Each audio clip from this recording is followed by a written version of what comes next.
Just another quarterback with faulty mechanics and a lack of accuracy entering the NFL. No one could have predicted the trajectory that he would be on after just 7 years in the league. He won a Super Bowl in just his second full year as a starter, but after rough playoff exits the next few years, Patrick Mahomes had some serious competition. He wouldn't be able to steamroll through the league like some expected. But we were wrong once again. He would play through injuries and make it through rough regular seasons, bringing his team to Super Bowl 57, and they won another Super Bowl. Patrick Mahomes had dominated the league, winning 2 Super Bowls in his first 5 years as a starter. But his latest victory this year was even more special than the first 2. The Chiefs started this season with a rough loss to the Lions, and in the weeks that followed, with the exception of just a couple games, the offense struggled to even put up 20 points. To go along with this, there were a number of now infamous off-the-field and on-the-field issues, and it seemed like the franchise was in turmoil. Travis Kelce was in the headlines every week, and other than him, there were no pass catchers that were stepping up.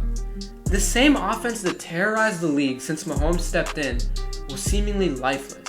But by the end of the year, the Chiefs had somehow managed to string together a few good wins and win a division that was never really in question to begin with. The wildcard round had the Chiefs in a favorable matchup versus a struggling Dolphins team, and they came away comfortably with the W. But this is where things would come to an end. The Chiefs would have to play on the road in the playoffs for the first time with Mahomes. Next up was the seemingly unstoppable Buffalo Bills. All signs were pointing towards the fact that this was going to be the end.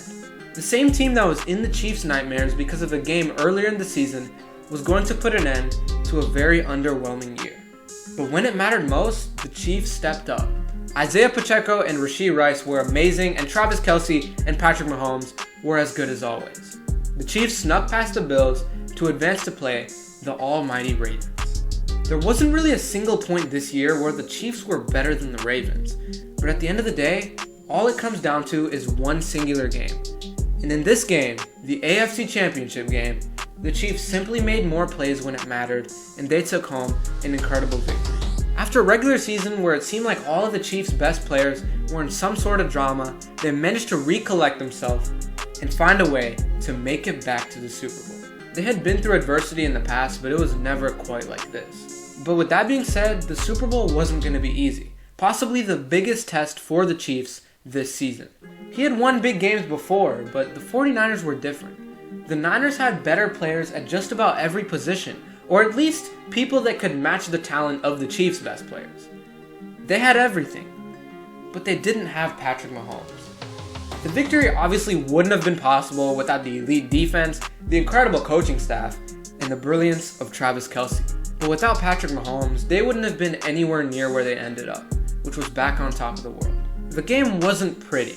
It was always close even when the Niners went up by 2 scores because you knew that the Chiefs would find a way to come back, and that they did. They were able to force overtime, and even with the new rules, they went down, scored a touchdown on the final drive, and Patrick Mahomes and the Chiefs captured their 3rd Super Bowl in the last 5 years. People knew Mahomes and this Chiefs team was going to be special after just his first year as a starter. After his first 2 Super Bowls, it was clear that he would one day be in the GOAT conversation. But after Super Bowl number 3, after the worst regular season in his career, and still making it all the way back and winning the Super Bowl, I think he's only chasing one man. He's not chasing Peyton Manning, he's not chasing Aaron Rodgers or Dan Marino or Brett Favre anymore. In my opinion, he's past that point. In my eyes, there's only one man standing in the way of him going down as the greatest to ever play this game. Sure, his stats don't match up with any of the all-time greats yet, but that doesn't matter. He's surpassed nearly every single player in this league's history at just the age of 28. At this point, he's chasing just the GOAT. He's chasing Tom Brady. I'm a Tom Brady fan, and honestly, I don't think Mahomes has quite reached the level of Brady, but I think he can get there. But nonetheless, at this point, there's nothing left for Patrick Mahomes to prove. He's done everything in the sport at just the age of 28, and there's only one man left to chase. He's going to have to put up some more incredible seasons if he wants to catch up to Tom Brady. But if there's a man that can do it, it's Patrick Mahomes. It's no disrespect to any of the other legends in the league, but I think Patrick Mahomes has simply accomplished more than anybody else at this young of an age. This Chiefs team is officially a dynasty, and I'm sure there's a lot more to come, whether people like it or not. I hope you enjoyed this video. I'll have more content like this coming out through the entire NFL offseason, so subscribe to the channel if you want to see more. But that's it for me. I'll see you all in the next one.